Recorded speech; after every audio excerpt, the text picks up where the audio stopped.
Good morning. The Defense Subcommittee will come to order. Today, the Subcommittee will receive testimony from the Honorable Carlos de Toro, Secretary of the Navy, Admiral Franchetti, Chief of Naval Operations, General Eric Smith, Commandant of the United States Marine Corps. Thank you all for joining us. I want to start by welcoming Admiral Franchetti. You have the distinction of being the first woman Chief of Naval Operations, the first woman in the Joint Chiefs of Staff, and today is your first time testifying before the committee. We're happy to have you here today. General Smith, this is also your first time testifying for our committee. You lost your chance last year, but we're glad that you're back, and we appreciate your service, and we were all worried about you for a while there, but God bless you, and thank you for leading the Marine Corps, and thank you for being here. Finally, Secretary Del Toro, welcome back. It's always good to have you. Today, our nation faces global, all-domain threats. Conflict in the Middle East has sent our sailors to the Red Sea, and our strongest regional ally, Israel, is at war. The ongoing war waged by Russia and Ukraine continues to demand our attention and support. Despite these ongoing conflicts, capturing our time and resources, China remains, as you refer to it, the pacing threat. In a China scenario, the Navy is the cornerstone of our military's ability to project power. The tyranny of distance cannot be surmounted without a robust fleet, and I'm concerned that the Navy is falling behind. It is behind. The Navy continues to retire ships faster than it builds them, and I'm troubled by the Navy's request to decommission 10 ships before the end of their service life and build only 6. The budget also proposes to buy fewer strike fighter aircraft than we previously planned and delays production of critical next-generation platforms in all domains. I understand the need to make trade-offs, but these are pivotal years, and we must meet the challenges facing us today with credible capability. I'm especially concerned about the delays in the construction of the lead Columbia-class submarine. This program is the Navy's top priority and fundamental to our nuclear triad. Congress has funded every dollar requested for this program. Now it is delayed by at least a year, leaving no more margin for failure for the rest of the decades-long procurement and delivery schedule. I want to know how the Navy lost sight of the critical path to delivering this vital platform to the fleet. It's simply unacceptable.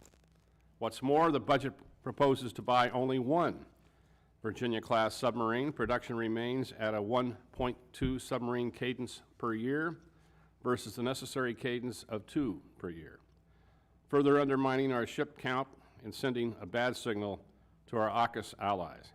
I hope to learn more about how the Navy will get our submarine production back on track. Following 3 consecutive failed or no test events in the development of a Navy hypersonic weapon, the Navy is requesting deferral of its planned procurement by 2 years.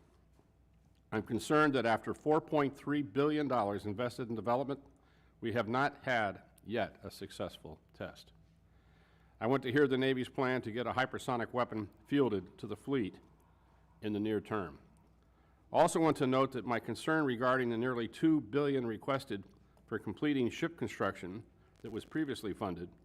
This is a historic level of additional funding that represents cost overruns driven by schedule delays and poor program execution. In a time of constrained budgets, this reflects the gross inefficiencies and problems in our shipbuilding program. I hope to learn more about what actions the Navy plans to implement to get these programs back on track. Informed by the 45-day shipbuilding program review I understand was recently completed. I note that the Navy intends to conduct a second review of challenges in the shipbuilding enterprise, and look forward to a robust discussion on the results of the review that you just concluded, so we may be aware of the issues and challenges that were illuminated. The Department of the Navy's capability and capacity is further eroded by the maintenance delays that plague the fleet. The issues range from lack of experienced manpower at our public shipyards to inconsistent demand signal and government paperwork delays at the private yards. The committee continues to see the Navy spend every cent appropriated for ship maintenance, but complete fewer maintenance availabilities than forecasted. This creates both near-term risk to the fleet readiness and a bow wave of costly future maintenance requirements.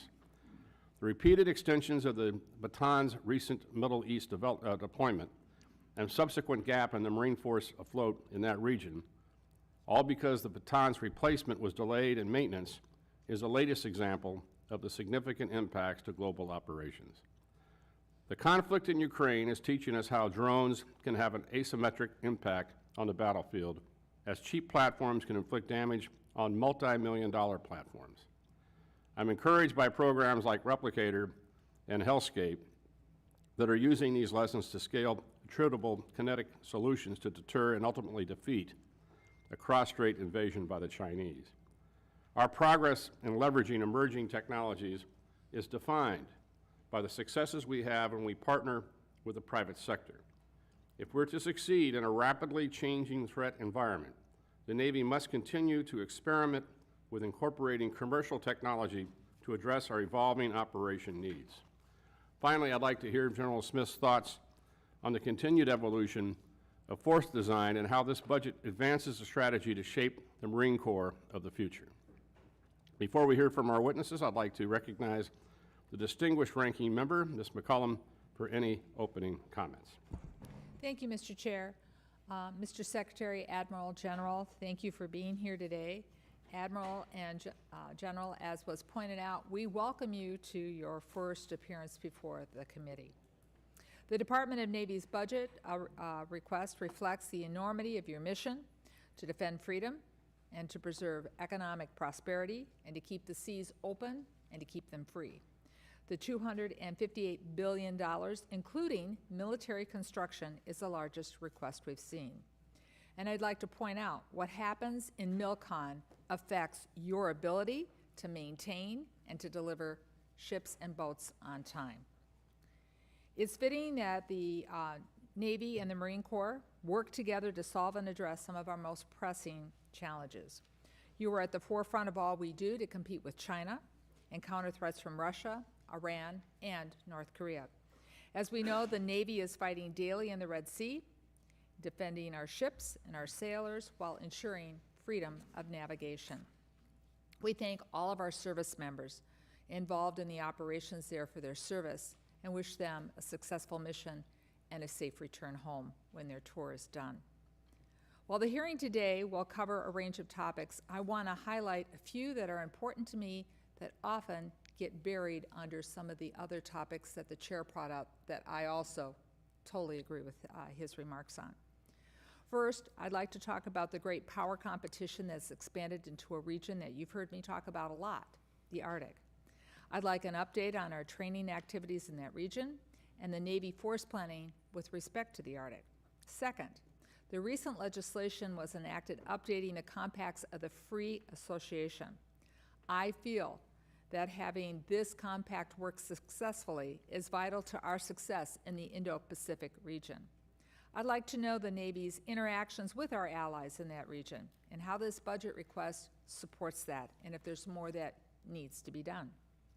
And finally, the committee is concerned about the recruitment and retention across the services, and I'd like to hear how the Navy is addressing this. And what plans and funding proposals are included in the FY25 budget to achieve your FY25 recruiting goals. But before I yield back, Mr. Chair, we don't get to say this very often, but I am excited, and I'm here to commend the Marine Corps on achieving an unmodified audit. Thank you for doing that. You have become, you deserve a round of applause. We've been asking for audits forever. So, General Smith, this is a tremendous achievement. You are now the North Star for how the rest of the services should be getting their audits done.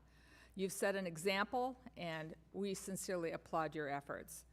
I want to thank again our witnesses for appearing today. We appreciate your testimony. We look forward to hearing the answers to your questions in a follow-up. And that with Mr. Chair, I yield back. Thank you. I'm sure the Navy's next with a clean audit. And now it's my real pleasure to turn to the new chairman of the full committee and my good friend and now chairman, Tom Cole. Congratulations, Mr. Chairman. The floor is yours. Thank you very much. As my good friend Chairman Calvert mentioned, this is your first rodeo. It's my first rodeo in this spot too, but fortunately not on this committee where I've had the honor to serve, thanks to my good friend Chairman Rogers for many, many years. He put me here in more ways than one. So, good morning to our witnesses. Thank you for being here with us today. Our adversaries continue to challenge us across multiple fronts and all domains. Now more than ever, it's critical that we maintain a strong and capable Navy. Ship count remains a significant factor of our military readiness. However, the Navy's proposed shipbuilding budget fails to grow the fleet in response to China's pacing threat. Modern naval warfare relies on mass dispersion, and I'm concerned by the lack of a defined plan for growing our fleet. We cannot continue to divest ships without investing adequately in ship construction. I'm particularly troubled with the Navy's recent report finding 4 of our most important shipbuilding programs are years behind schedule. These programs, Columbia and Virginia-class submarines, Constellation-class frigates, and Ford-class carriers, are vital to countering China in the Pacific. I look forward to hearing more about the Navy's plans to address these delays. I'm also concerned about the Navy's decision to delay several significant modernization programs, including the Navy's next-generation submarine, destroyer, and strike fighter.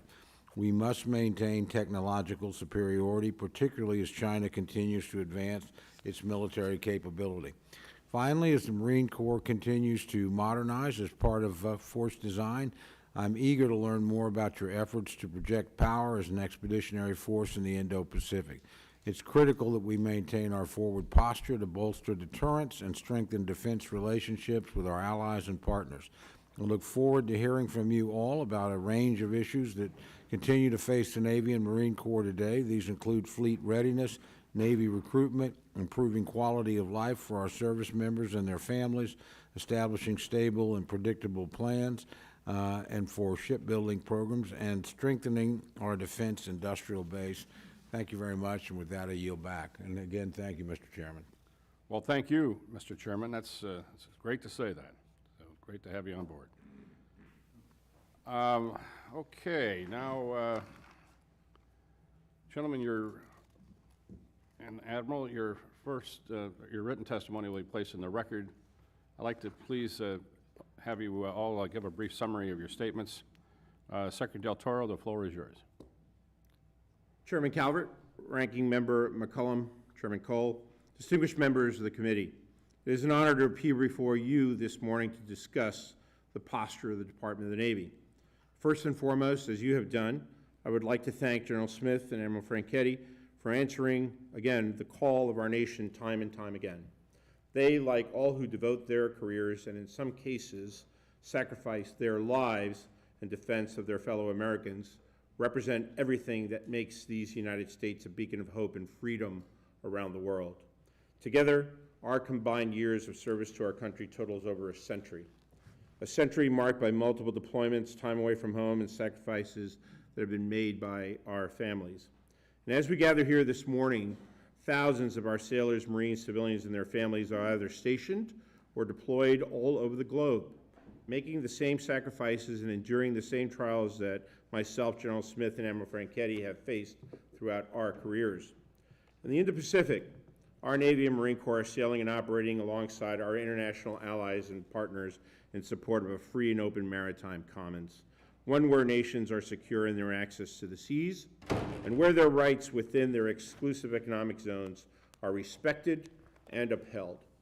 Across Europe, we, in cooperation with our NATO allies, are supporting our Ukrainian partners as they continue their fight to restore their territorial national sovereignty as Russia's illegal full-scale invasion now enters its 3rd year. And I urge Congress to pass the National Security Supplemental in support of our Ukrainian partners as they fight to restore peace in their homeland and, more importantly, perhaps, defend democracy for all free nations. And in the Middle East, our sailors and Marines have countered hundreds of missiles and drones launched by the Houthis, an Iranian partner and a specially designated global terrorist group targeting merchant shipping in the warships of both the United States and our international allies and partners. We are confronting an adversary that has no respect for innocent lives of civilian merchant mariners and one that is actively targeting our ships attempting to harm our sailors and Marines because we dare to defend the defenseless. For any who may question why the American taxpayer should provide for and maintain a Navy and a Marine Corps, look at what's happening today in the Red Sea, where we are defending the free flow of international commerce in support of the economic and national security of our nation, our allies, and our partners around the globe.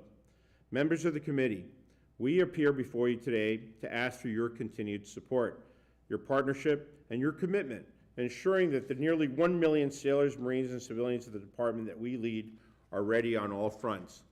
While the Fiscal Responsibility Act of 2023 forced us to make very hard choices, the $257.6 billion in the President's budget request for fiscal year 25 for our department adeptly balances maintaining and modernizing the fleet of force of today against the planning of the future force, while also taking care of our people, which is so critically important to all of us. This budget directly supports our department's 3 enduring priorities: strengthening our maritime dominance, creating a culture of warfighting excellence, and enhancing strategic partnerships around the globe. We are acquiring the most lethal, agile, and capable warships, submarines, aircraft, weapons, and systems that our world has ever seen, and they will replace the legacy systems that perhaps it's time to decommission. We are also funding the research and development of transformational technologies and fielding them as quickly as possible to make our fleet more lethal and persistent within our current fit-up. We're also investing billions of dollars into the industrial base that supports us, while encouraging them to also invest more in themselves, as they should be.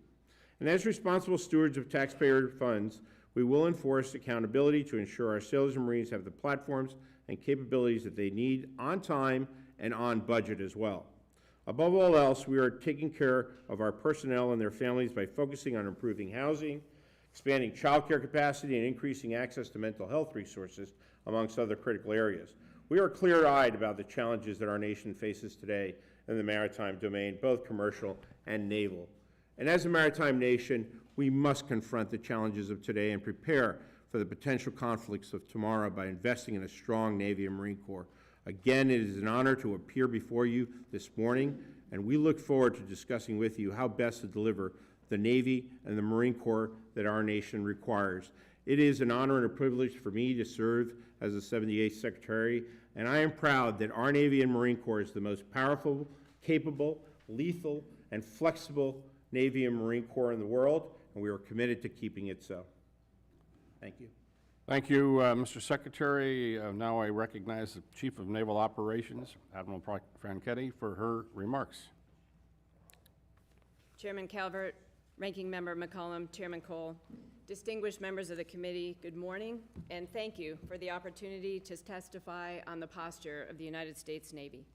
On behalf of the sailors, Navy civilians, and their families deployed and stationed all around the world, thank you for your leadership and your continued support in providing and maintaining the Navy the nation needs. I'd also like to thank my teammate, General Smith, for his exceptional partnership and collaboration as we guide our services under the leadership of Secretary Del Toro.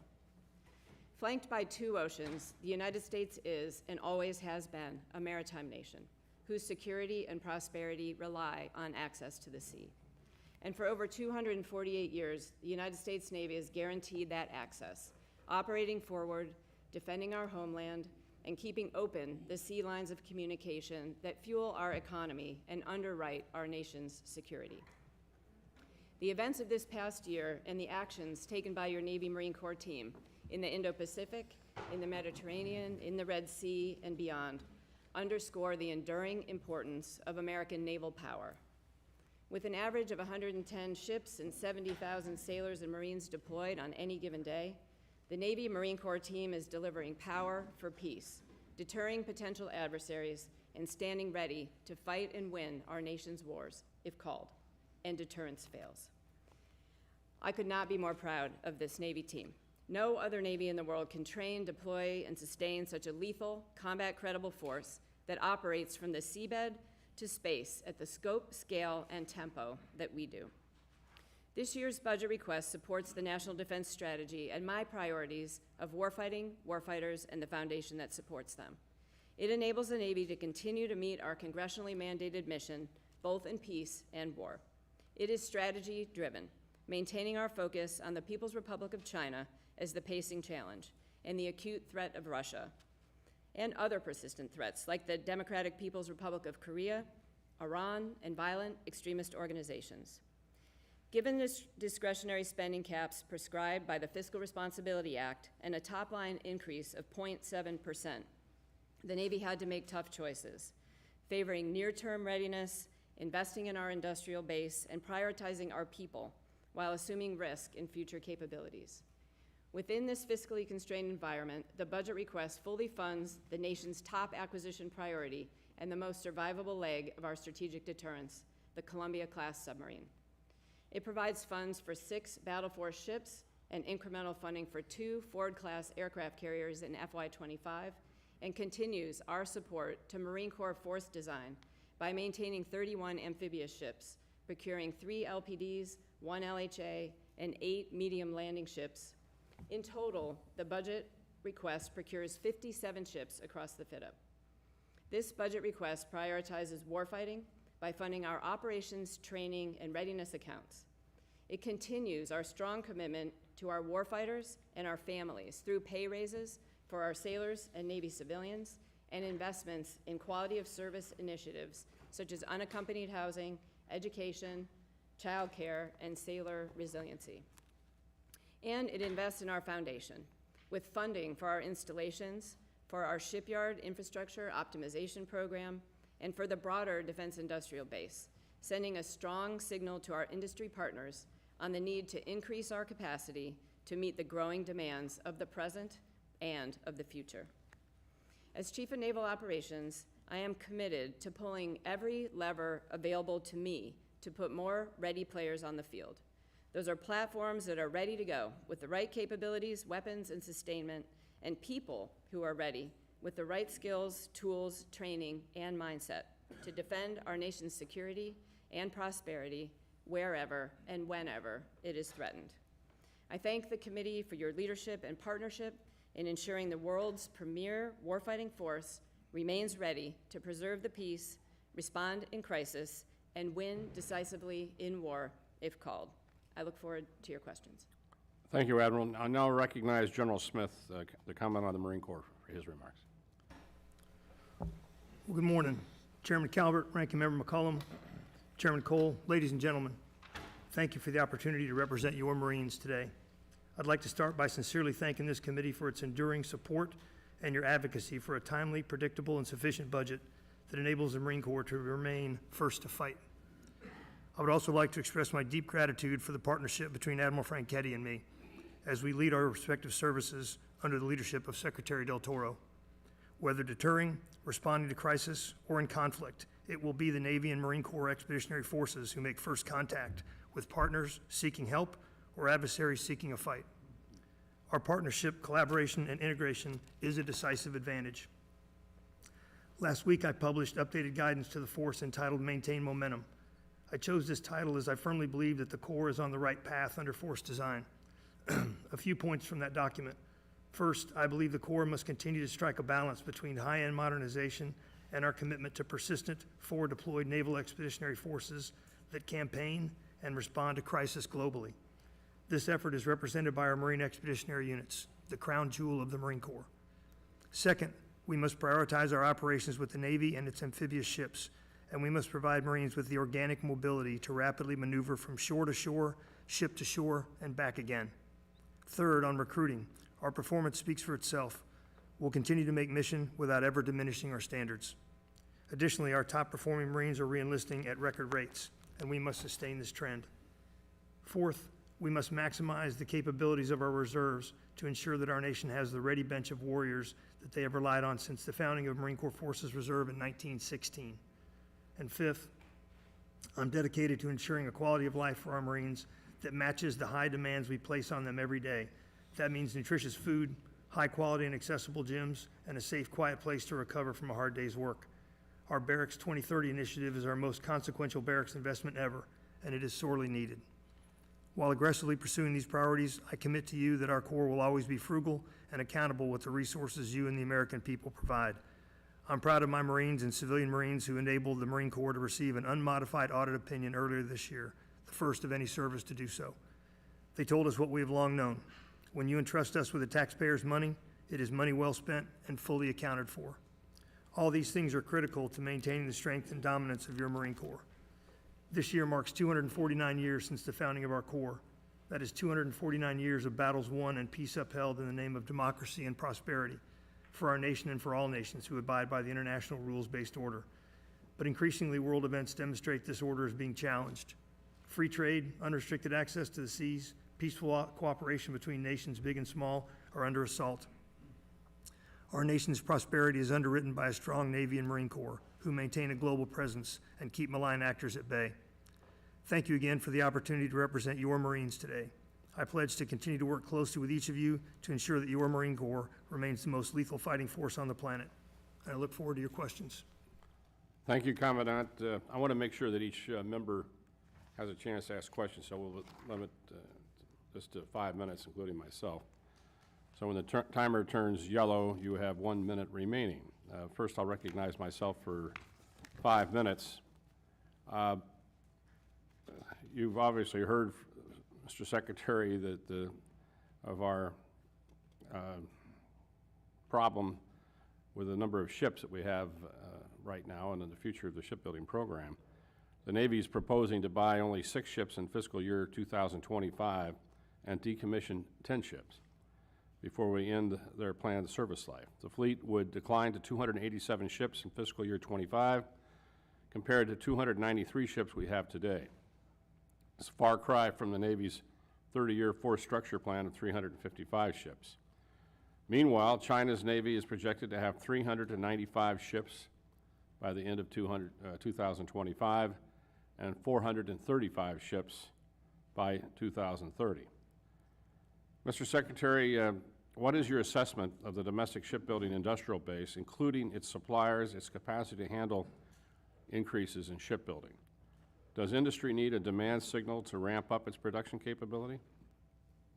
Mr. Chairman, I think it's a valid concern, obviously, and actually the investments that's being made by the President's budget in 25, we're looking at $15 billion of American taxpayer investment in the submarine industrial base.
Well, as the Secretary said, we definitely need a larger Navy, and we continue to invest all those resources in the industrial base this year's budget to be able to set the conditions to increase that throughput to be able to meet the demands that we need. As far as the manning goes, as you know, we are about 18,000 billets short at sea right now. This is a full court press for us to be able to increase our recruiting while we continue to maintain our very historically high retention of our sailors. So we're taking a lot of initiatives right now to reach out to every zip code in America where all of that talent is to be able to bring more people onto our Navy team. I'll just quickly say we're doing that in probably 2 key ways. First is improving our actual recruiting enterprise. by appointing a 2-star admiral to be in charge of that enterprise, to fully manning all of our recruiting stations and centers. By the end of May, we will be fully manned at those centers. We had taken people out of those centers to be able to man our ships at sea. So again, we're going to have the full manning so we can get out and make all those investments in all of the places we get to go, in high schools and coaches and talking to all the different influencers. The other part of the recruiting equation is expanding the pool of folks that are able to join our team. We've increased the age of folks that can join to be able to join up till their 42nd birthday. We've put in place future sailor preparatory classes for academics and for physical fitness, again, to be able to provide people more opportunities to join the Navy team and increase the number of specialties that they're eligible for. We are also enabling folks that don't have a GED or a high school diploma to be able to join the team if they have a very high AFQT score of 50, which will enable them to be in very many specialties across our force. So again, we're really optimistic that the investments that we're making and the investments and changes we're making in marketing and using data analytics to make sure that we're actually getting out to the population that we want to recruit, we're going to see promise and progress in recruiting. So that will help us man those stations. Thank you. Ranking Member McCollum. If I could, I'm going to follow up on a little bit of the shipbuilding for a second, but what you said about waiving the GED and the high school diploma. So for those young adults who maybe didn't pay attention, I used to teach high school. We had bright kids who didn't pay attention sometimes.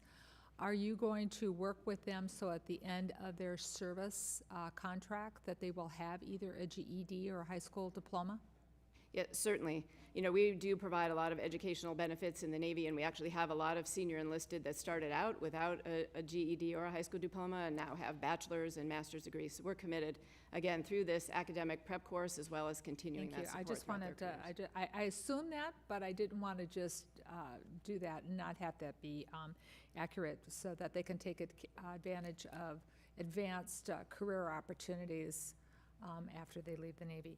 I'm going to follow up a little more on some questions, and I'm going to package them together, and then whoever wants to respond can. A little more in depth about what you feel is happening with the Columbia-class submarine delays, and what can the committee, we have things that we could do and discussions that we have with business leaders and that. What more should this committee maybe be looking to do to assist you in changing that around? Could you tell us a little more about the proposed repair activities in Japan and one of our important allies? We have the Prime Minister speaking to a joint session tomorrow. And then, you know, how that could impact and free up some things in maintenance as you work through your other maintenance plan. And then last but not least, what is the plan for not the Coast Guard, but for the Navy to have a heavy ice cutter in its near future, not the distant future? Thank you. Thank you, Member. Let me take on the question of Columbia specifically. So one of the most significant challenges that we have with Columbia that's specific to Columbia is actually the late delivery of the turbine generator to Columbia by a subcontractor, Northrop Grumman. That has had a major impact on the delay of the Columbia. Now, there are other issues that actually transcend all of these platforms that are causing some of the delays. We have a shortage in blue-collar workforce in this country that is significantly impacting our shipyards, and it's making it difficult for them to actually be able to recruit. I believe the shipyards need to do more in terms of retaining their own people as well, too. So industry has to do a bit more, bump it up, basically, when it comes to retaining the people that they do recruit. We have one shipyard in particular who has an extremely low retention rate, and so we're trying to work with that shipyard to improve their retention rate, actually by even giving bonuses to potential workers, $5,000 for the first year and $5,000 if they stay at the shipyard by the delivery of the first ship, for example. So we're trying to be as creative and innovative and supportive of industry as we can be, but ultimately it is the responsibility of industry to recruit and retain their own people. There have been shortages in the supply chain that have been impacted by COVID across the board. It has also caused the late delivery of a lot of materials to these shipyards, and that itself has caused problems, which, by the way of moving forward, advanced procurement for a shipyard is a strategy that makes a lot of sense, whether it's for Virginia or for the aircraft carriers themselves. So those are the significant contributing factors to the delay of the Columbia submarine itself. With regards to Virginia, it's compounded by the shift from Block 4 to Block 5, for example. The Virginia payload module is a far more complicated submarine. It's significantly larger. And the design teams, both at the shipyard, and I would argue also... Mr. Well, yes, ma'am. So with regards to repair activities in Japan, we look forward to working with the Japanese shipbuilders and other shipbuilders around the globe, including the Indians, for example, and the South Koreans, to take a look at which shipyards we could actually conduct voyage repairs, because this is something that we should explore now, so that when we do, if by chance find ourselves in times of conflict, and we have damage to our ships and repairs that have to be conducted underway, that we don't have the need to bring them back all the way back to the United States, but we can conduct these forward as we should expect to do so. And, would you like to comment on the icebreaker issue? Yep, Ranking Member McCollum. The Arctic is an incredibly strategic terrain. We know we need to operate up there. We are fully supporting the Coast Guard in their design of the icebreaker and support funding for their Department of Homeland Security for additional icebreakers. I think we have great opportunities to partner with our Arctic friends like Norway, now Finland and Sweden joining NATO, to find opportunities to work together to develop that capability broadly with like-minded nations. Thank the gentlelady. I want to make a point that my father joined the Navy, like a lot of young people did, before he finished high school in World War II, and got his GED while he was serving in the United States Navy. So, and he did okay after he got out of the Navy. So with that, I'm happy to recognize the chairman of the full committee, Mr. Cole. Thank you very much. Again, thank all three of you for being here. Thank you very much for your service. You'll probably hear a common theme in what Chairman Calvert and Ranking Member McCollum had to say in my questions, because I'm very concerned. I will tell you bluntly, I think this budget is too low. I think that's been consistently true, the administration, but I also recognize we're under the constraints of the Fiscal Responsibility Act, and that's going to make it difficult for us to do some things that I think we need to do. But I'm particularly concerned about this shipbuilding problem. I mean, the trend lines in terms of the size of the Chinese Navy and ours, and they're able to concentrate a lot more of their forces in a single region than we are of ours, and we're a global power. Those things are concerning. Even more concerning to me is just lack of capacity.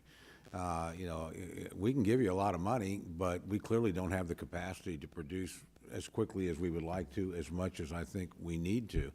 So I would ask you, again, on your investments in the shipbuilding base, but I also, Mr. Secretary, would ask you to tell us a little bit. I mean, we're not building very many, our private shipyards don't produce commercial shipping anymore. We don't have the kind of capacity. Actually, you're the biggest part of the shipbuilding that we do in the country. So we don't have the kind of base that we had in 1941 or the 1930s or well into the 50s and 60s. So how big is that challenge, and what can we do to increase capacity to produce?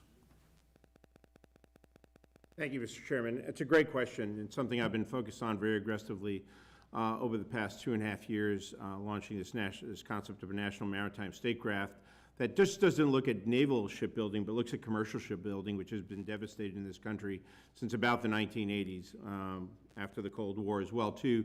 But we stopped actually incentivizing and subsidizing the commercial shipbuilding industry.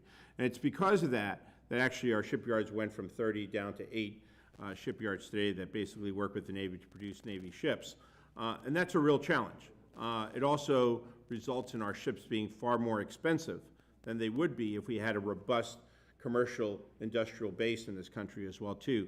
That's where we need to get after. And as part of my discoveries, for example, we've discovered authorities that are already on the books, such as Title 46, that allows the Secretary of the Department of Homeland Security and myself and the Secretary of Transportation to deem a ship that has dual military use for both commercial and for military use, for example, to be able to receive subsidies. So if the ship costs, say, $100 million to build here in the United States, but actually cost $80 million to build it overseas, we could actually subsidize that shipbuilder with $20 million to support the construction of that ship. We need to get innovative of how we actually grow the commercial shipbuilding industry. And I have stood up a government shipbuilding council to try to look across government for all of the key agencies to work together to try to achieve this. And there's also been increasing interest on the part of Congress as well, too, and a request made for a maritime coordinator, for example, for the White House to be designated to take a look at all these issues to try to get us to a better place.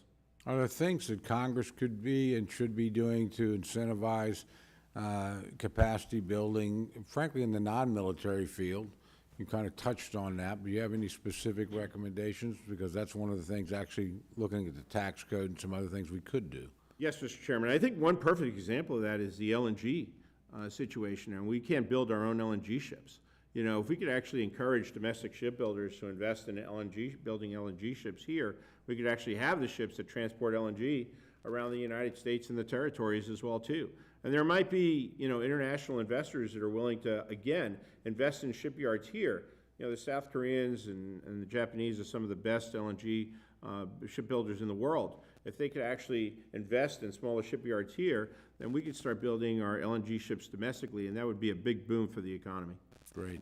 Last question, because I don't have a lot of time, and you touched on this, but a lot of us around this room served with our former colleague, our current ambassador to Japan, Ambassador Manuel, and anytime we go, he will rail at us about why aren't we doing more to use Japanese shipyards and cut the amount of time now. So, and you talked about planning it, but what would it take to actually do that, and how quickly could that be done? And, you know, how big of an asset would that be to you and the Admiral? Yes, sir. There's a legislative proposal right now before the Congress in fiscal year 25, basically, to allow us to do up to 6, not C&O availabilities, but voyage repair availabilities, basically.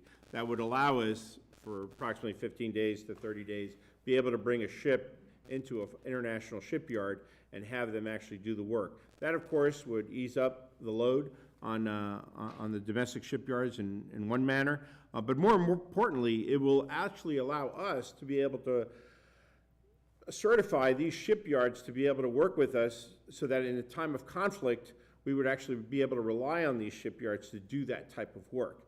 And it could be done on MSG ships, or it could also be done on naval ships as well. Thank you very much. Yield back, Mr. Chairman. Thank you, Mr. Chairman. I think we're all hearing from our good friend, Mr. Rahm Emanuel, lately. Let's see, who's next? Dutch? Me, yeah. Yep. Okay, Secretary Del Toro. First thing, as you know, I'm chairman of the Naval Academy Board, so I work a lot with the Naval Academy. Is your mic on? Can you hear me now? All right, okay. And so we do a lot of the internal thing. We also work very closely with the Army, too. Mr. Womack's chair of that board, by the way. You know, the big issue that the Academy leadership has is increasing number of flooding events on the yard. I mean, you went to the Naval Academy, you know that, and it's getting worse and worse. And we're just falling behind in infrastructure, and it's getting worse. Even where the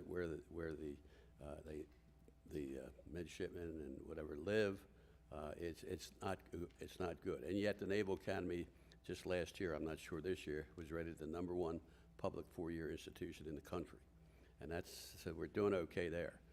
Now, as you know, the Academy has put together a comprehensive installation residency plan to get after the problem. And now, before it's too late, we need to move forward. The plan includes several projects needed over the next 40 years. However, I don't see any of those projects in the project pipeline for program FSRM and MILCON funding, and that really concerns me. It's always, seems the Naval Academy is always left over, if there's anything left over after everything else is taken care of, and we have a lot to take care of, as we know.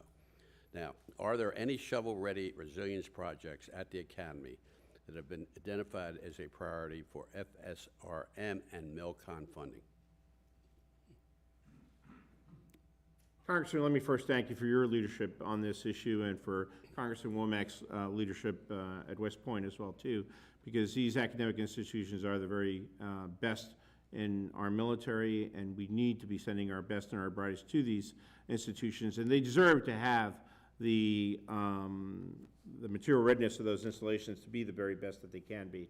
I've been extremely devoted to this for the last 2.5 years, working very closely with you. We have increased FSRM funding over the last 2 consecutive years to fix things like the utility bridge, and again, I thank you for your investment in the seawall, for example. There are FSRM projects that are ready to go. In fact, they have a 15-year installation resiliency plan in place with numerous projects, and we could certainly make that information available to your staff for additional investment as well. But we are committed. I can't speak to why my predecessors did not make this a priority, but it is a priority, including the renovation of Bancroft Hall, for example, that has water leakage on the 5th floor. That roof needs to be replaced. So we're going to start the reconstruction. Gymnasiums, I mean, a lot of it. It's just the infrastructure, and it's water. Yes, sir. The West Point doesn't have water, but we have water, and water is getting worse. Now, we had one major project, and that has done well, but I'm really concerned. And more broadly, how does the big Navy plan to fund and implement the resilience plan laid out in the long-range plan to counter the effects of rising sea levels on the campus's infrastructure and safeguard it for future generations of midshipmen and women? The Congressman, we're obviously extremely concerned about the rising sea levels and the impact that it has on all our naval bases on the coastlines for both the Navy and the Marine Corps. We have already made major investments at Camp Lejeune, at Parris Island, numerous other places. But last year, we need to really coordinate this as one department. And last year, I directed both the Navy and the Marine Corps and my own department put together a 30-year infrastructure plan. And we're committed to doing that. We're about in the planning stage of about year 15 right now, and we're extending that out to 30 years so that we can actually have all the different installation plans for all the different bases in place, and then we can prioritize with a focus on which projects are going to actually provide the biggest return on investment to develop the combat. I always say that installation readiness is combat readiness, and we have to work together as one And department. I see to do this, that. but I don't see it in the budget. And that's what bothers me, and I want to get your commitment, because you've given me that commitment for the 2.5 years, and you've been producing. Yes, sir. something to do this. But this is serious now, because Yes. the water doesn't stop. We'd be happy to come to your staff and show you the commitments that we have made in the presidential budget for '25. But I will also add that the Fiscal Responsibility Act has actually also made it difficult for us to be able to grow that list of projects as well, too. And so in some cases, we've actually had to reduce MILCON in '25 from what it was in '24, which was a very productive year to make progress on the installation front. And one quick question on how will resilience work at the Academy be identified as a priority when stacked against the Navy's range of other infrastructure requirements? It's a big question. You've talked about it a lot, but it seems that the Naval Academy is always at the end.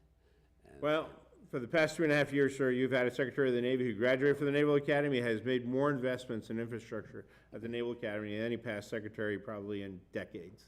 So we are focused on this as an important mission requirement, basically, for the combat readiness and the training of those midshipmen. And we're also Thank you, slipping Dutch. in the Army-Navy game, too. That kind of bothers me. But Well, I'm always willing to take a earmark for the Army-Navy, for the Navy football team, so.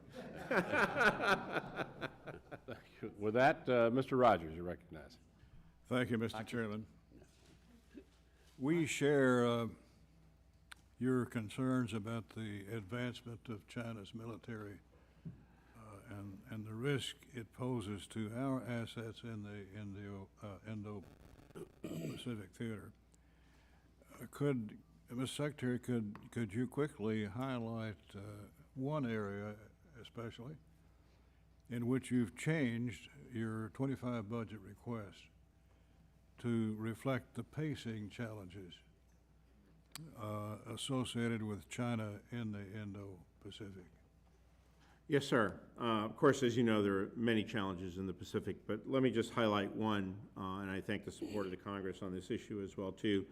When we look at the important role that the Marine Corps, and I'll ask the Commandant to comment after I finish, when we look at the very important role that the Marine Corps will play in the Pacific with regards to force design, providing expeditionary advanced basing operations, stand-in forces, maneuver, reconnaissance and counter-reconnaissance, for example, they need heavy lift to transport Marines into the Pacific, and then once in the theater, they're going to also need the lift necessary to do inter-theater transport as well too. So in the one of the things I'm most proud about is that we have 3 LPDs that are baked in now into the fit-up, basically. We have one in 25, 27, and 29, and we also have the first LSM that's also baked in for 26 with additional LSMs in the fit-up as well too. That's one example of adjustments that we've made to be able to provide the Marine Corps, in this case, the ability to do their job in the Pacific, and perhaps I could have the Commandant talk about that a bit more. I can, Mr. Secretary. Force design, we're committed to it. It's a balance against crises, crisis response, and readiness. It invests in key capabilities like strike, unmanned systems, long-range fires, medium-range intercept capability, and it enables modernization while retaining our capacity for competition and crisis response, meaning our MUs, our crown jewels. The force design effort continues apace, and it requires a landing ship medium, which the request for proposal is out to industry now, so I'll be mindful not to get ahead of myself. But as the Secretary said, the acquisition plan is the first LSM purchased in FY25, and I'm pleased with the FY25 SCN plan that produces 11222. We just need a ship that meets our key performance parameters to go inter-island and to be able to beach itself and to come off a beach in order to carry these capabilities of long-range fires and sensing and making sense and passing to the joint force what the PRC is doing throughout the first island chain. Mr. Secretary, let me ask you.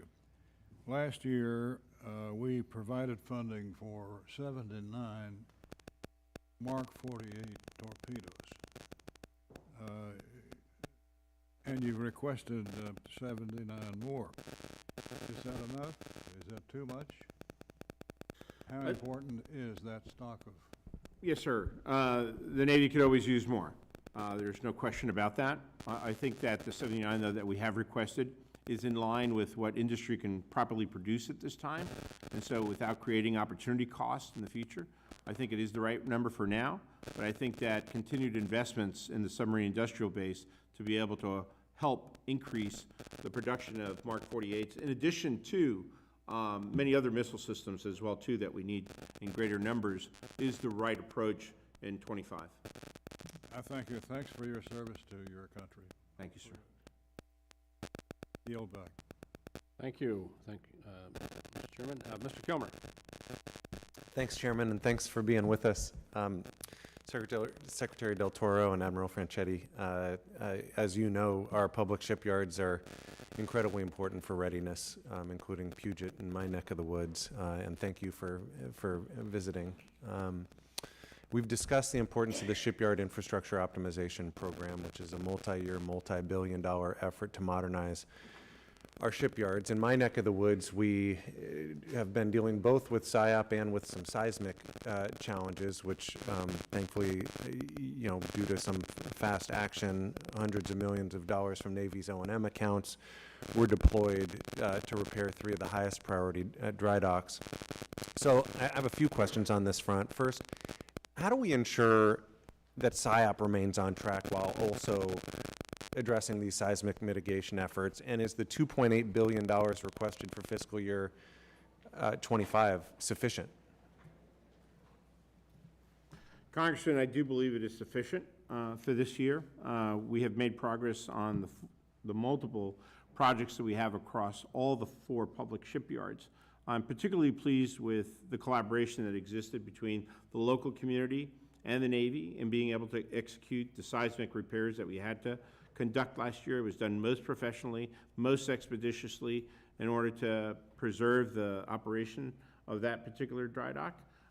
As you know, the dry dock programs are all phased in. There will be more money that will be needed outside the fit-up for SIOP investment.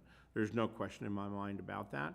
But I want to make sure that those projects are properly costed early on so that we have a full understanding of how much resources will be needed before we actually make those requests of Congress. And perhaps I could ask the CNO to also comment. Thank you. I just wanted to add, I was just out last week in Pearl Harbor Naval Shipyard, and it's really good to see that Pearl Harbor Naval Shipyard has learned from Portsmouth naval shipyards. So a lot of the lessons learned through that first SIOP project are actually being transferred over there. And I know as we continue to design the 2 other SIOP projects, that continued lessons learned sharing will occur. I think the other piece is all the new dry docks are designed to, for all the seismic standards that, we can anticipate. So again, I think that's already being planned into the design. Probably the big decision that needs to be made for Puget is the multi-mission dry dock. Do you have a sense of the timing? How close is the Navy to making a decision regarding the construction of the MTD-2? And, how will that impact programming and planning for the necessary work? I'll have to get back to you with specifics on that, on the timing. I don't want to misspeak right now. Okay, all right. The other thing I wanted to ask you about was a workforce issue. The demand for additional child development centers with supporting staff has really exceeded the supply at installations in my state. Childcare in Washington State costs on average $1,000 per kid per month. I have heard real concerns from the workers at the shipyard. The combination of relatively lower wages, high cost of housing, the cost and lack of availability of childcare is really creating concerns, both with regard to recruitment into the shipyard workforce, but also being able to hang on to the folks that work there. So what do we do? How do we plan to assist in terms of addressing this need, both for service members and for employees who are looking for something to do with their kids? And are there plans to increase CDCs nationwide? Should we be looking at community partnerships? How do we handle this? Congressman, I'm aware of the difficulty actually that exists in the Pacific Northwest on this particular issue. But I'm very proud that over the course of the last year, the Navy and the Marine Corps have made enormous progress on this. The 25 budget actually has 4 CDCs in the Marine Corps and 4 additional CDCs in the Navy. There are also an additional 12 that are actually baked into the FITUP across the board. But just in the last year alone, we have gone from a combined shortfall of 11,000 families that have been needing seats in CDCs, basically spots in CDCs, to 3,400 in the Navy and 900 in the Marine Corps. That is enormous change. And it's also been fostered by the support that we've gotten for Congress, for example, in being able to provide families additional monies so that they could subsidize private CDC care as well, too. So I think we are making a marked difference from where we were just even a year ago, but we will need to continue to make more investments, particularly in the Pacific Northwest, to accommodate this challenge and this shortfall. Do you want to comment further, Sienna? I was just going to add, in addition to the creating new spaces by MilCon or building new centers or renovating old ones, part of the challenge is the workforce. Staffing, of the staff itself. We're about 88% manned right now, and that's an improvement from where we were, but that's about making sure that we're paying people the amount that's commensurate with what they could make out in town for that same thing. So we're incentivizing them by having a discount for their own kids to be able to go to that childcare, as well as providing it more, to make it more like a career path, so they can have retention bonuses, they can move to different CDCs if their spouse moves to another duty station. Super. Thank you. Thank you, Thanks, Mr. gentlemen. Mr. Womack. Thank you. Have to respond to my friend Dutch's comments about no water around West Point. Obviously, you were not there on Sunday, July 9th, when a 500-year storm flooded virtually that entire campus. Lots of damage. Well, that's just one storm. But of note, of note, Dutch, I have to commend the West Point leadership for doing some resiliency stuff. They have now protected the area on which the Commander-in-Chief's trophy will sit, so that any future 500-year storms will not What about the Scholastic, create any number 1 damage. Scholastic naval camp? I'm not going to yield any time to you, Dutch. I also add my thanks to the panel here this morning, and what terrific service you render this country. We're eternally grateful. Mr. Commandant, I'm going to jump down in the weeds on one program with you, and if I have time with the CNO. And I want to talk a little bit about that medium-range intercept capability, the MRIC. We've put money into that program, and I know it's a vital piece of your force design. And I want to give you an opportunity to talk about it in the innovative strategy the Marine Corps has to implement and partner with Israel and bring this capability to the Corps. Well, Mr. Womack, thank you for the question. We are using an Israeli Tamir missile paired with a TPS-80 Gator radar to sense and make sense of inbound threats and take actions at great ranges. So the relationship is good with this Tamir missile. It fits our needs, it is light enough to be transported, and it has the range we require to protect our forces when paired with the TPS-80 Gator radar. And I can come back to you in a classified setting and tell you the size of the targets that TPS-80 radar can detect. But in an unclassified setting, I can say that I'll be mindful in the unclassified setting, but it is an incredibly powerful radar. And the Tamir missile is an incredibly good partner to that TPS-80 radar. Yeah, and look, I appreciate the fact that you were willing to take a proven capability, and to us here that sit on this committee, that's very important. Admiral Franchetti, I want to ask a Tomahawk question. We all know the Tomahawk missile has demonstrated its continued utility in recent strikes against Houthi targets. I understand you expended a significant amount of Tomahawks in those strikes. Glad to see we're trying to degrade Houthi capabilities, even in a limited way. The Houthis and all of the Iranian proxies are like that old schoolyard bully. They only understand strength, and they need to be, we need to punch back. I hope we see increased strikes to destroy their capability. To that end, I've noticed that while the Navy's 25 budget request includes Tomahawk modifications and research, it does not include any new production Tomahawks. Army and Marine Corps, on the other hand, are buying new production missiles. I understand the Navy does not believe it can buy any new production Tomahawks given the Army, Marine Corps, and recertification efforts. To that end, what investments do we need to make to expand our Tomahawk capacity? Well, thank you. And again, the Tomahawk really is the premier land strike weapon, and we continue to really be impressed by its capability. And in our budget, we actually are buying new, in the PB25, we are actually procuring about 181 new Tomahawks, as well as doing recertifications for about 1,800 of those Tomahawks. And that will also include 306 maritime strike Tomahawks. So again, we believe this is a weapon that we need to continue to invest in. I think more broadly, you know, as we talked about infrastructure investments, we also have made significant investments in things like munitions over the last few years, and we appreciate the multi-year authorities that we have to do that. And again, when you talk about what do we need to do to get after the pacing threat of China, having ready players means having munitions and enough munitions to be able to provide a credible combat deterrent. And again, I really appreciate the support for all the munitions investments, including Tomahawk. Yeah, I thank you. With 30 seconds, I'll yield back to my chairman.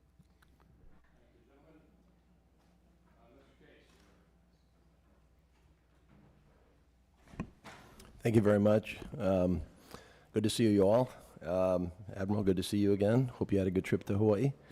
Mr. Secretary, let me focus a little bit on Red Hill, Mr. Secretary, if I could. We've had a momentous change recently from the Joint Task Force Pearl Harbor, or Red Hill, I should say. It is now exclusively, again, in the Navy's kuleana, as we say in Hawaii, jurisdiction.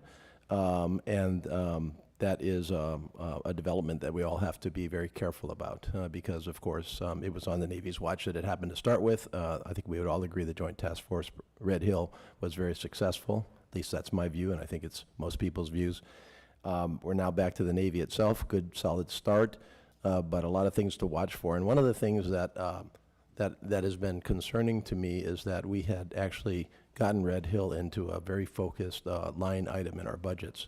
And that is no longer the case in the current budgets. It's now split up again among the various components. And so it's hard to track what's actually being put into Pearl Harbor.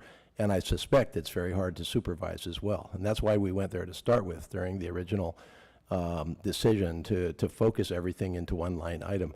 How are we going to be sure that your efforts on Joint Task Force Navy in the next steps of Red Hill are in fact coordinated, are in fact synchronized across numerous budget lines?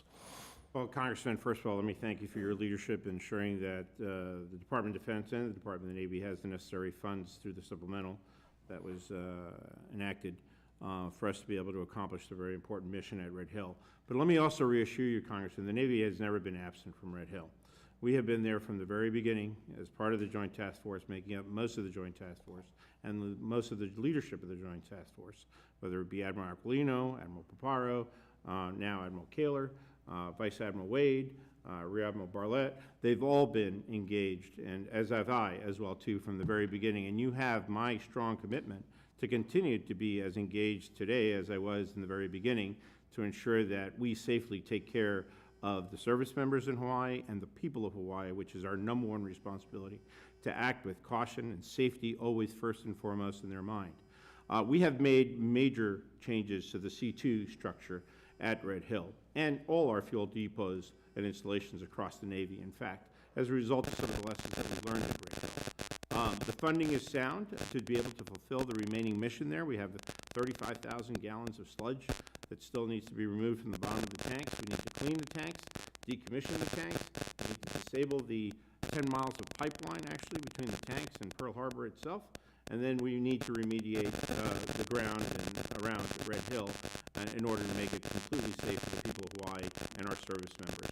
We are tracking every issue at Red Hill extremely cautiously from the very top of the Department of the Navy down to the lowest person who's working there at Red Hill itself, and has the ultimate attention of both the CNO, myself, and the continued leadership out at Red Hill. And I was very proud to go to and visit during the transfer of authorities at Red Hill and meet with the community while I was there as well.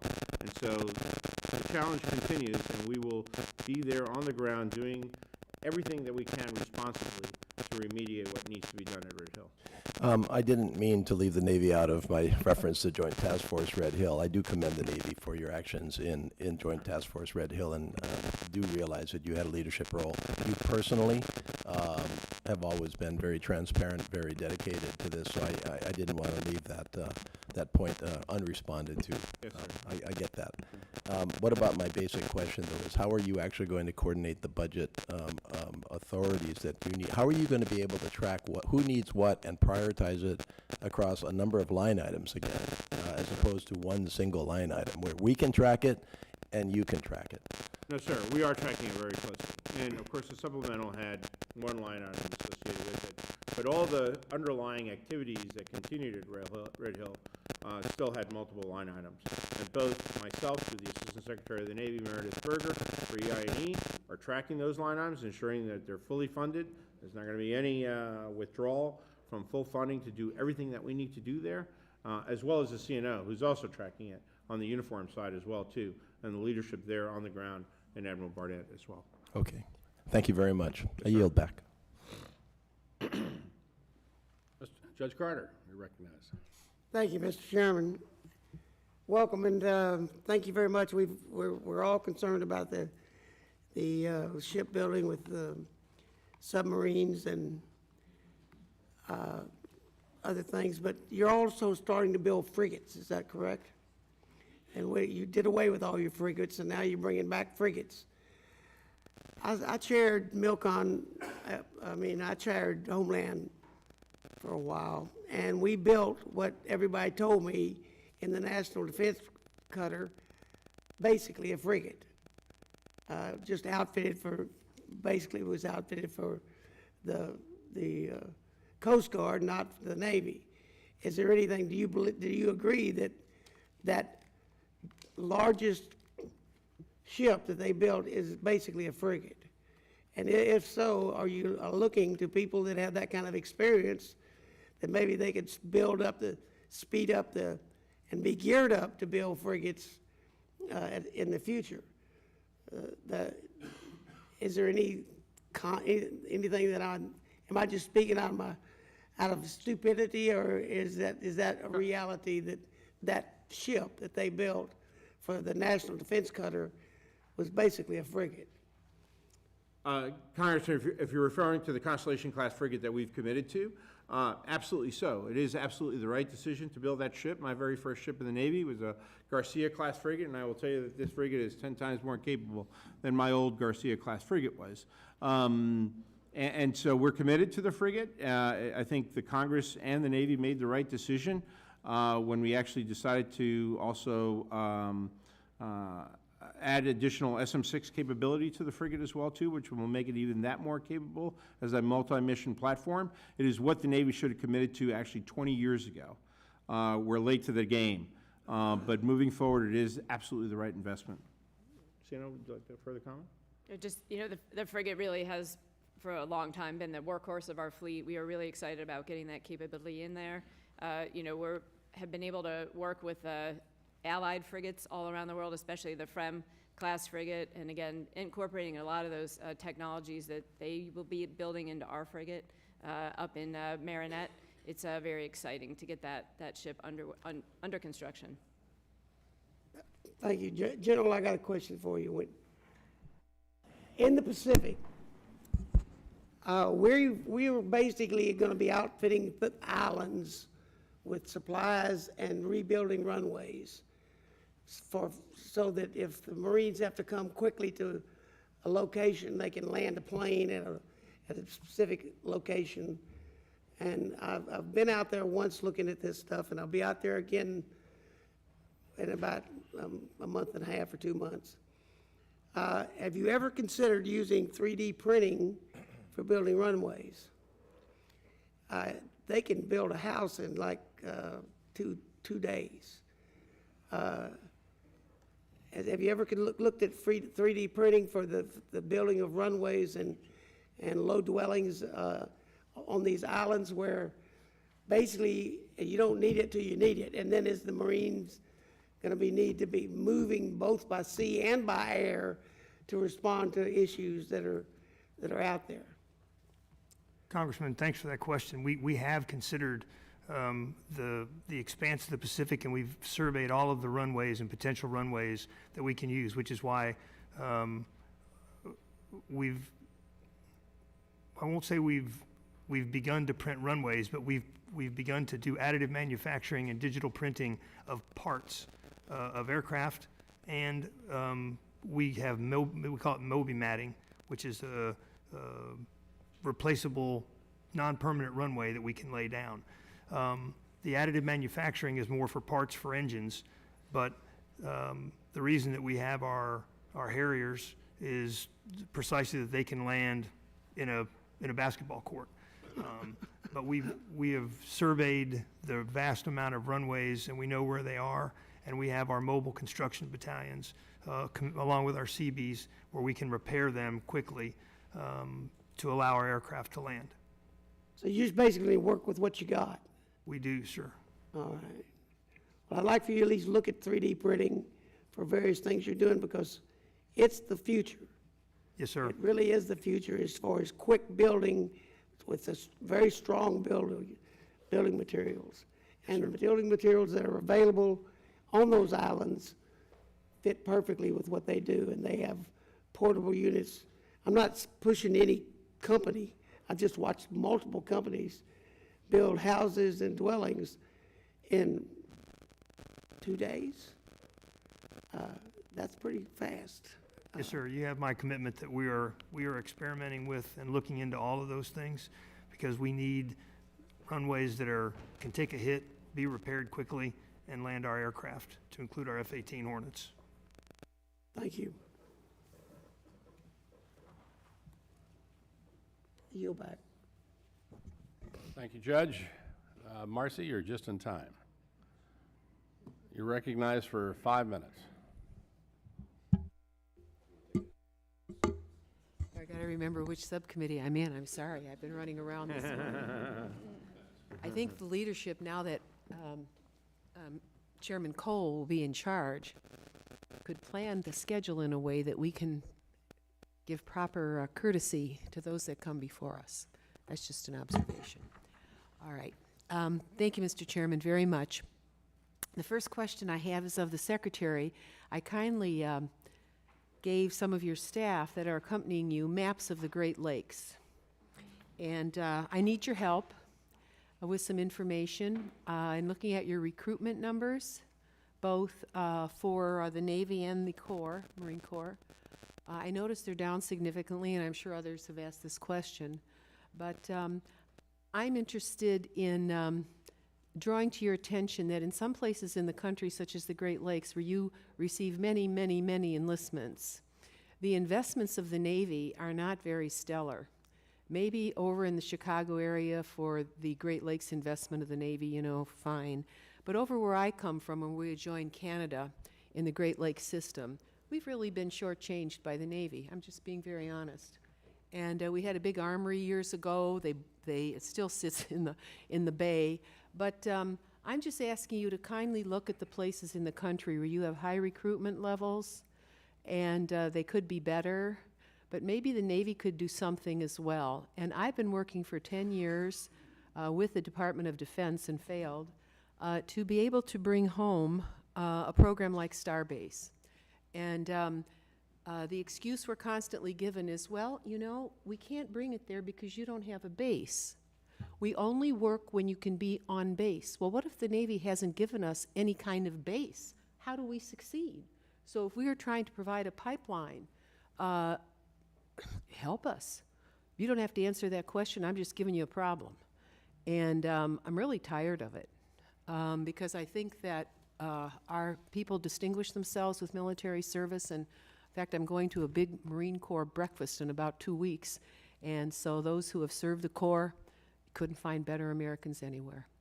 And but I just am asking you to take a look at your assets. Over in Lorain, Ohio, which I don't any longer represent, we have facilities there that the Navy might use to speed up your shipbuilding program. All I'm asking is, look at us. What can we offer? I think the Great Lakes have been shortchanged. Maybe Ranking Member McCollum has a different experience up in Minnesota. I don't know. But, you know, California does real well. And I understand that they got the Pacific Ocean, but we got another kind of ocean.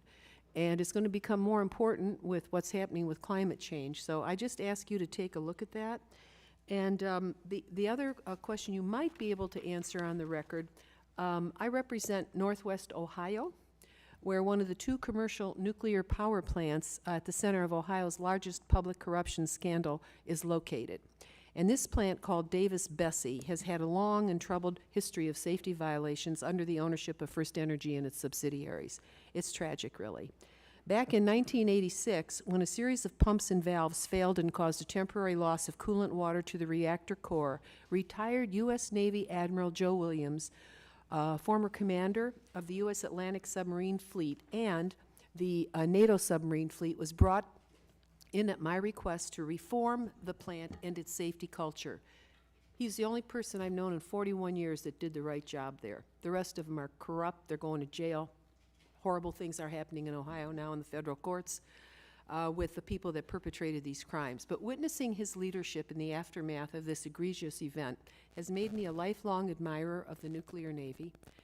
If only his leadership could have continued at the plant, perhaps my constituents would have been spared living through the worst nuclear safety incident since 3 Mile Island, when in 2002 a pineapple-sized hole was found in Davis-Besse's reactor head. Given the preeminent expertise in the field, can you describe how the nuclear Navy engages with civilian power plants? If you can't do it today, provide it for the record, and does it maintain relationships with such plants across our country? Congresswoman, I'd be happy to come back to you with a submission on the record, specifically how we interact. However, most of the responsibilities for operating the civilian power plants, as you know, fall under the Department of Energy and the Nuclear Regulatory Commission. But certainly, I'll give you specifics as to where the intersections actually lie and perhaps what we can do to at least bring awareness of how much we actually focus on safety as the most important issue with regards to the operation of our nuclear power plants and the high standards that we impose on all our nuclear submarines and aircraft carriers as we operate them safely around the globe. Mr. Appreciate the Secretary for getting back with Ms. Yes. Captor with a written response on that. And with that, I recognize Thank you, Mr. Mr. Chairman. Diaz-Balart.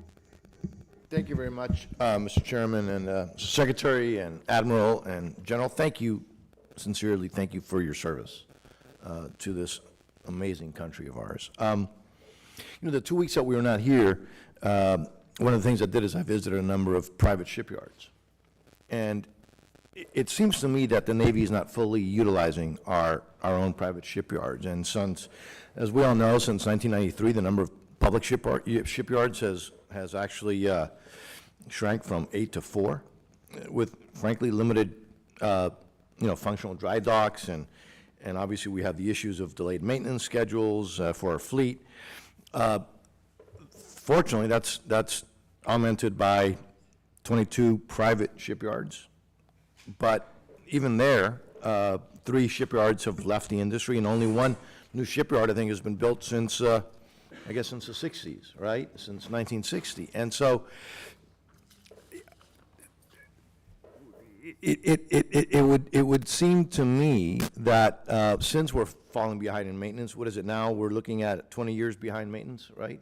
Something like that. I mean, whatever it is. I wouldn't agree with that number, but. Okay, we well, are. yeah, and it'd be great to get the actual number, not right now, but just where we are. But I think there's pretty much an agreement that we're not where we need to be, right? And so I'm just curious, why are we, or am I wrong, that we're not fully using our own, private shipyards? We keep hearing about the industrial base, obviously, which is a real issue.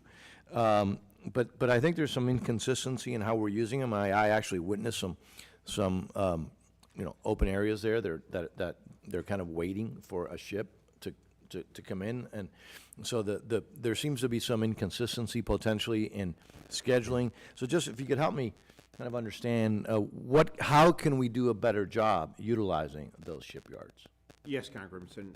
First, let me say we are maximizing the use of our private shipyards. There may be smaller shipyards that perhaps have not been able to successfully compete for contracts, and we'd be more than happy to work with your office to identify any, for example, in Florida, who may have had challenges in competing for smaller shipyard contracts. Obviously, all shipyards are not capable or certified to work on nuclear submarines and aircraft carriers. And this is part of the problem. We want to help as many small and medium-sized shipyards to become certified to be able to work as subcontractors to the major primes so that they can more fully engage in doing the shipyard work itself.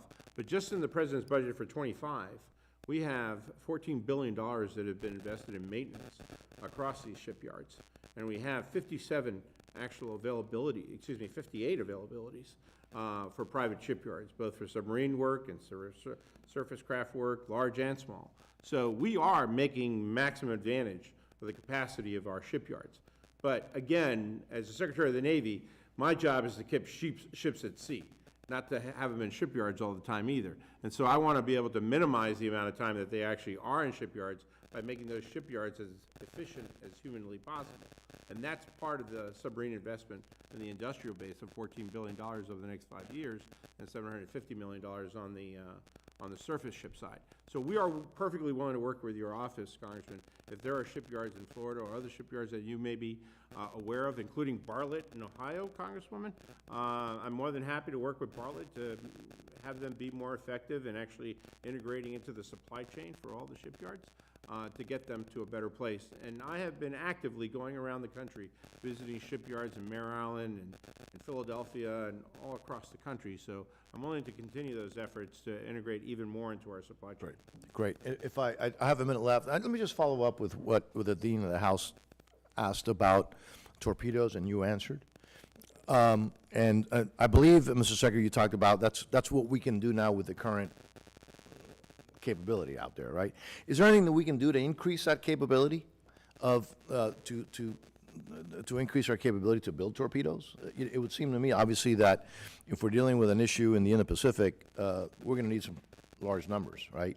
And anything that we need to be doing on our side to increase that capability of manufacturing, of building, of producing torpedoes. Well, continued investment in the supply chain is always welcome. I mean, I fully understand that, again, we're restricted by the Fiscal Responsibility Act this year in terms of the choices that we can make, but additional investments on the civilian side into those companies is always welcome. Perhaps the CNO could comment further on the torpedo issue. Again, I think it's for the suppliers and the supplier base, it's really about increasing the throughput. So again, it takes a long time to make a torpedo. How can we make them more quickly, more effectively? And that will help us get more munitions that we need out there into our units. Mr. Chairman, I apologize for going 8 seconds over my time. I yield back. We'll forgive you. Mr. Garcia. Thank you, Mr. Chairman, and thank you all for your service to this beautiful country. I personally have no doubt that we would win a war against China. I think it would be protracted, very bloody, extended, probably not popular after time. But I do believe that because of the Marines with the rifles and the sailors who launch and project power overseas from carriers and vertical launch tubes, that we would win that war. What I do have concerns about is our ability to deter that war. And frankly, the pivot to the Pacific has not been fully realized. And I think that's, by any metric that you look at, a reality. We are either falling behind or losing our lead relative to China.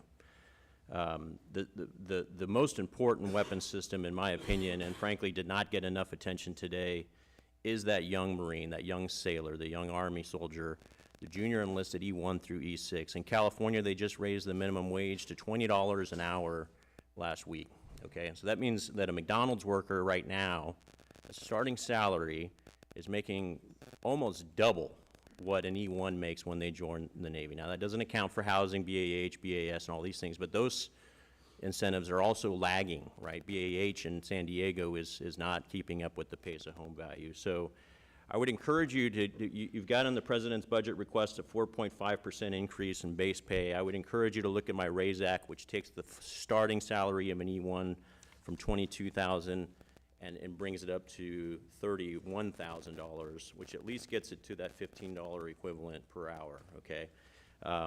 It compresses the pay table so that doesn't ripple all the way up. Generally, you're not going to get that kind of a raise, but the E1s and through E6s deserve that raise to get above the poverty line, to get off of food stamps.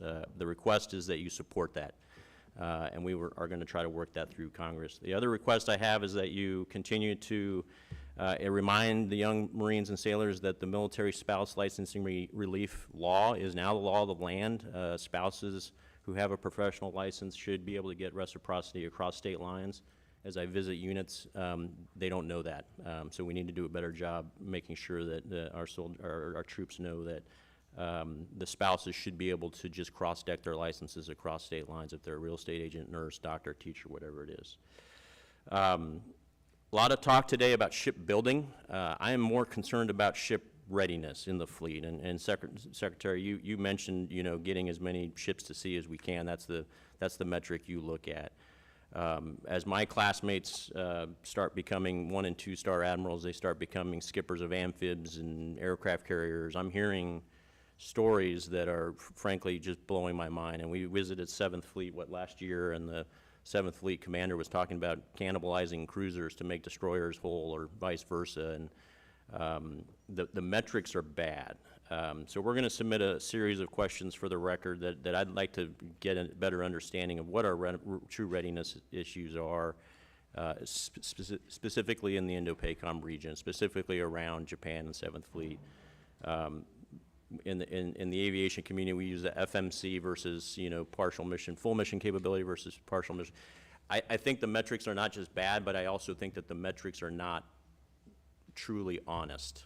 And I'm not accusing anyone of gun decking their logs here, but our readiness levels when it comes to the ship availability numbers is below where it needs to be. So we're going to submit some information or some questions for the record for that. The repair issue, Secretary, I agree. The only thing I disagree with you is that the overseas ship repair capabilities and the partnerships with other countries should not begin today. It should have begun 10 years ago, to be honest. We need to lower the classifications and sensitivity levels of some of these repairs. I know that's not your fault, but we need to accelerate that and make sure that we are doing that mindfully. So just to sum up, a couple asks: support for higher pay for junior enlisted, especially the RAISE Act. We're going to be continuing to fight that fight. That was in the HAC-D bill last year. The Senate stripped it out, and unfortunately it didn't come to the floor in the end in the final version. We have a lot of metrics that we're falling behind in, and recruitment is probably one of the most scary metrics that we were falling behind on. If I can ask a question here, Mr. Secretary, what's the status of the strike fighter shortfall? This has been a well-documented issue. I thank you for finally getting the prime-on contract for the Hornets. We lost 3 as a result of all that churn. The American taxpayers are now getting 17 instead of 20, but if you can comment on the status of the strike fighter shortfall and what are the plans to mitigate that moving forward. Covered a lot of ground. I'm not sure I can answer I'll submit all of the others, QFRs and just the strike fighter shortfall. But thank you on your leadership on the strike fighter shortfall. Actually, the strike fighter shortfall will be down to 0, I think, by the end of '25. And so that's a tremendous accomplishment, and I attribute it so much to actually being able to extend the service life of F-18E and F, which has been an extremely successful program in the Department of the Navy due to the investments that Congress has made on depot.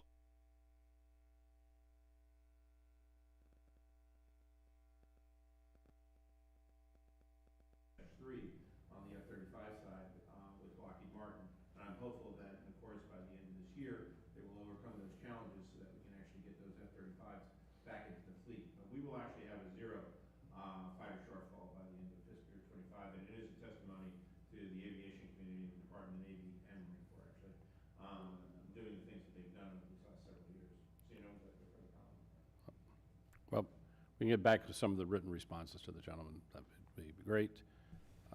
And again, we appreciate getting those 17 Hornets under contract finally. Yes, sir. And by the way, there's a huge advantage. Forgive me, my mic wasn't on. There's a huge advantage, actually, because the big success to the Boeing negotiation, and I'm thankful to Boeing for having finally closed the deal with us, is the advantage that we get from the data package, actually, which is enormous. Getting the intellectual property rights to those jets so that we can actually conduct emergency repairs on them in the future, should it be forward, is a huge, huge advantage, and that's the big return on investment that the taxpayer is getting out of this as well, too. And hopefully it would also serve as an example for future negotiations on MQ-25, which will be extremely important moving forward. Mr. Aguilar, you're recognized. Thank you, Chairman Calvert. Apologies for stepping away. I had a press conference to attend, and the first question I got was about Mr. Cole. I wanted to, I said some nice things in the spirit of our committee. I said some very, very nice things about our colleague, Mr. Cole. Congratulations to you. We all look forward to working with you and your leadership here as well, working with Chairman Calvert and Ranking Members McCollum and DeLauro.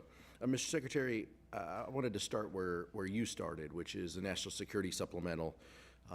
We know included $3.4 billion to support the submarine industrial base. What happens? What's the impact if this doesn't pass? And can you talk to me about how the funding would affect specifically our AUKUS relationship and those commitments? Thank you, Congressman. Our goal is to get to 2.3. Sorry, thank you. Our goal is to get to 2.3 on Virginia-class submarines as just one example. And so these submarine industrial-based investments are critical in order to help the industry get there under our oversight. So if we don't get the $3.3 billion in additional supplemental money, that means that we will have to actually slow down the workforce training programs, the advanced manufacturing programs that we hope to implement over the course of the next year or so. And it'll simply slow the process of us being able to get there. And that's why it's so critically important to have this supplemental pass in Congress. In addition to the support that we need to provide, the $60 billion or so that we need to provide our Ukrainian brothers and sisters who are fighting for our freedom in Ukraine. Thank you, Mr. Secretary. A critical component that we've spent some time here, and I appreciate the conversation talking about recruiting and retaining skilled workforce. Admiral, I did want to ask you if you have anything to offer on the National Security Supplemental, please feel free, but specific to the Additive Manufacturing Center for Excellence. You know, are we beginning to see the results of these efforts? What's the retention level of those recruited? What's the future of that, you know, look like as well? Thank you. And just on the supplemental, you know, it's really important to maintain the momentum. So, you know, we've made investments over the last couple of years. This continues that momentum. And again, it's take a little bit of time for these investments really to percolate through the system to be able to have the effects we're trying to achieve to increase the throughput, both in the submarine industrial base and, as the Secretary mentioned earlier, in our shipbuilding industrial base for surface ships.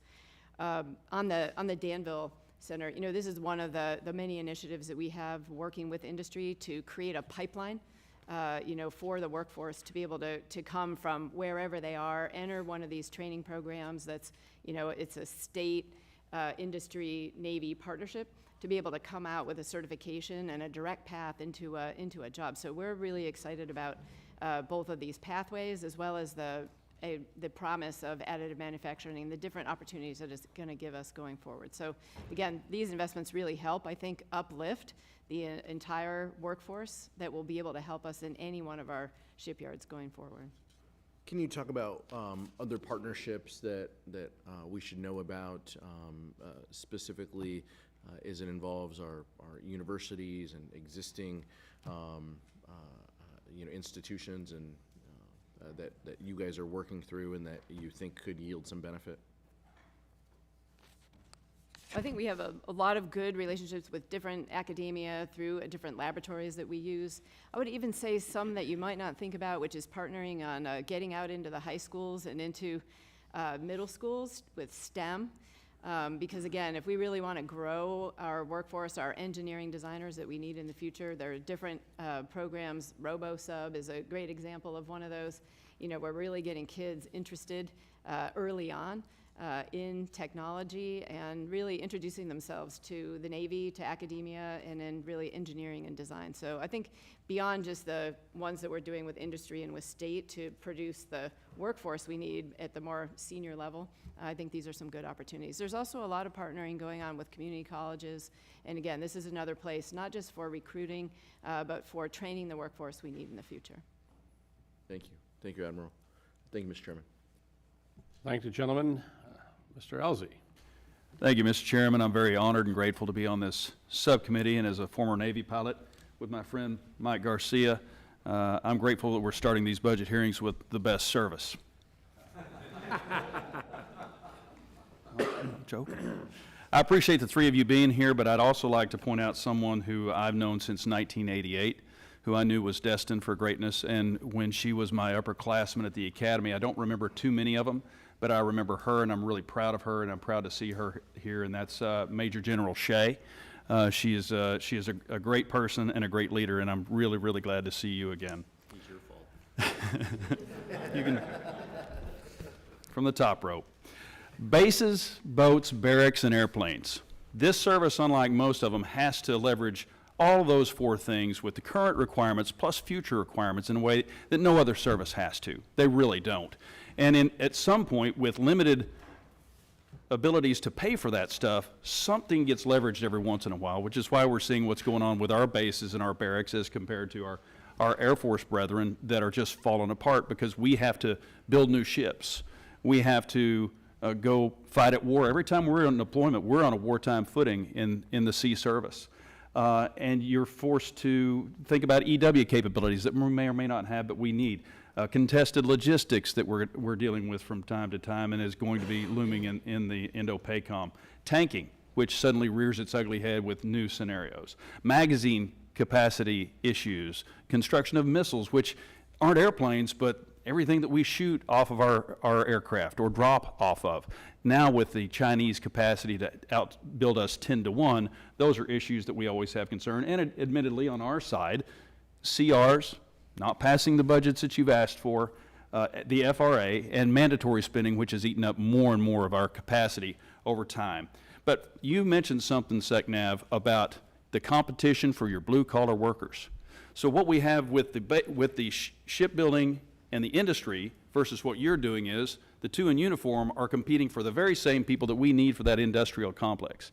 And when we're talking about where are we getting these folks, when the #1 killer of Americans at wartime numbers, similar to World War II, is fentanyl killing 200 Americans age 18 to 49 every day. That pool is getting thinner and thinner and thinner. So we have to find other ways to build that industrial base that may not be based on ours. And the two in uniform are in competition with police, law enforcement, welders, plumbers, trades all across the country. And suddenly we find ourselves at a crisis of manpower capabilities for the blue-collar trades in our country. So it's a difficult problem to overcome. You can't buy yourself new people. Secretary Toro, I appreciate your frank dialogue on the industry and how to improve delivery and our shortfalls. CNO, thank you for the opportunity to join you and Mr. Case on ISEX. It's a once-in-a-lifetime trip that I never intend to take again, but it was fantastic. I also want to commend you on getting more players on the field for autonomous platforms. And General, your work on the Marine Corps transformation is commendable.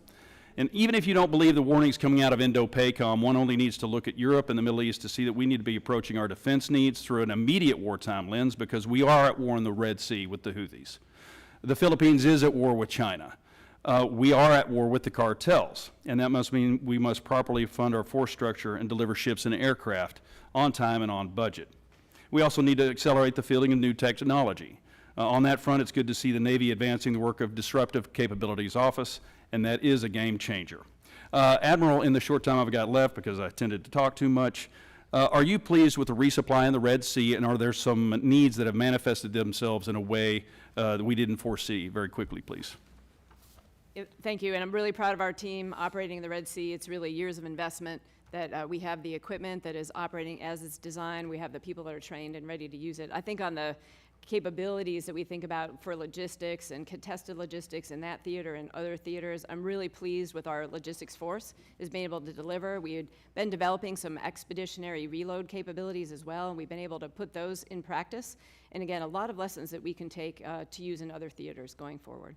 Thank you, Admiral. General, I'm about out of time, but I did want to talk about contested logistics, and I'll get those questions on the record. I didn't want to ignore you today, but I ran out of time. So contested logistics and aerial refueling capability in the Navy are questions I'd like to see answered. I'll submit those for the record, and thank you all for being here. I yield back. Thank you, gentlemen. Just have some last comments, and I'm turning it over to the ranking member, and we'll close it up. But one thing, Mr. Secretary, and as you know, I've been talking about innovation for some time now, and certainly a high priority for me since I've come to Congress, and for both of us, obviously. And I think it's a collaborative effort on innovation across the services, certainly across the enterprise. And DIU right now is scaling manpower to support increased appropriations in FY24 and going forward. Secretary, I would like to get your commitment. You'll support the DIU with the manpower billets and detailees as needed for we can get this program off to a robust start. Mr. Chairman, absolutely. I mean, we are really tied closely to DIU. In fact, when Replicator came out, we're probably one of the biggest contributors to the Replicator program, with funding provided by DIU as well, too. So our Disruptive Capability Office is simply working side by side with DIU. Yeah, I'm hopeful that they don't use the DIU money that we just appropriated as a pay-for all of this, but I'd like to find some other avenues to pay for that if we move forward on reprogramming. With that, Ms. McCollum. Thank you, Mr. Chair. We had a robust discussion in the office, and Mr. Garcia rightly points up the competition for pay. But I would like for you, Admiral, and General, to kind of touch on, you've been successful with recruitment, but it's not, it's the barracks, it's the daycare, it's the health care, it's everything that we also have to account in our budget when we go to balance it at the end of the day. So recognizing we've done bonuses, we need to do more. Could you maybe elaborate what you're hearing and what's keeping with recruitment, and how we have to keep moving forward in making advances, in making sure the funding's there for those other things that are touching those sailors and Marines' lives that's making them stay? If you could just take a minute and do that as you did in my office, I'd appreciate it. Well, thank you. I mean, I think, you know, our most important resource is our people. We can have great platforms, we can have all the good equipment, but if we don't have the people that can operate that, I think they're really our true secret weapon, and we really have to invest in their quality of service. And, you know, we've been very focused on making sure that we are a world-class employer, that we can attract and retain those people that will do that warfighting for us. You know, we have focused on improving our barracks, making sure they have a high quality standard of living. We are working hard to improve 24-hour access to gyms, making sure that people have access to parking, making sure that we can put our mental health care providers, make them embedded with our units so people can quickly and easily access some of that health care that they need at their time of need. We are also working to make sure they have access to high-quality food. We've just changed our policies so they can cook food in their rooms in the barracks. Again, that is something that is very meaningful for the younger generation, being able to take care of themselves. And again, we want them to be able to have that standard of living. I think for our families, of course, we're focused, as I mentioned earlier, on childcare and making sure access to childcare. And again, I think the other thing we were looking hard at is quality of life while ships are in shipyards. Making sure that our sailors have an opportunity to serve at sea, that they don't spend their entire first enlistment while they are in the shipyard, that they get off and do what they joined the Navy to do, and also that they don't have to live on the ship when they're in an availability. So those are just some of the things that we're looking at. I would also, last one I would say is younger people really love to have Wi-Fi, access to Wi-Fi, setting up a lot of pilots so we can make sure that people have access to free Wi-Fi and things that they need to get their jobs done and their life taken care of. Thank you for your testimony, and Mr. Garcia, we'll figure out a way to balance all this out. I know we will. Thank you. Thank you, and before we conclude, I'd like to thank our witnesses, Mr. Secretary, as always. I appreciate your frankness in coming to meet with us in this committee. CNO, thank you again for your service, and Commandant, we appreciate all of you. We appreciate your service. If there's any questions that would like to be submitted, I would encourage the members to do so, and please respond in a reasonable amount of time. And with that, the committee stands adjourned.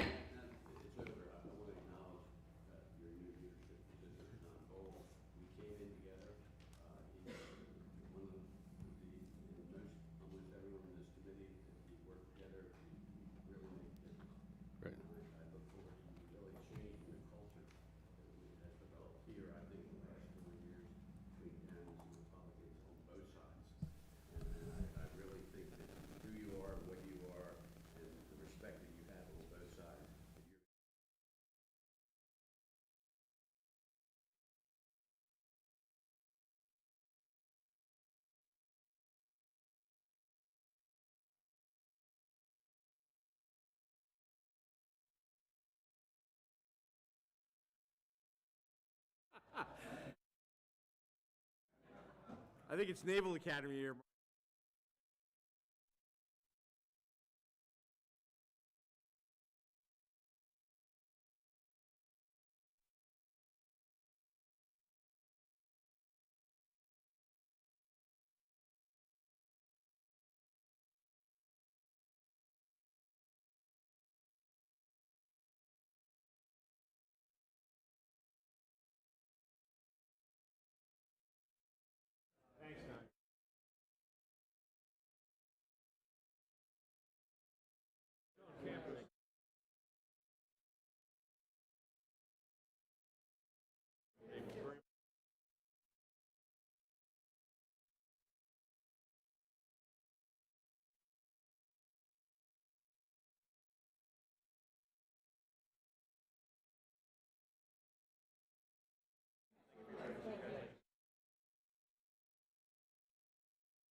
I need to bid farewell to the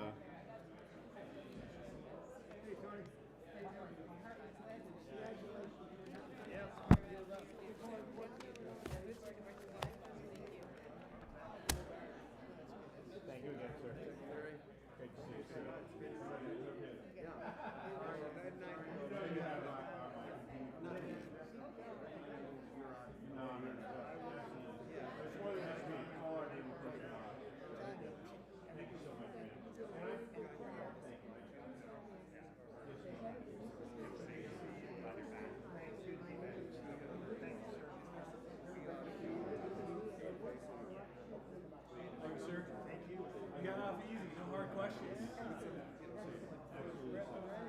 You have my questions about the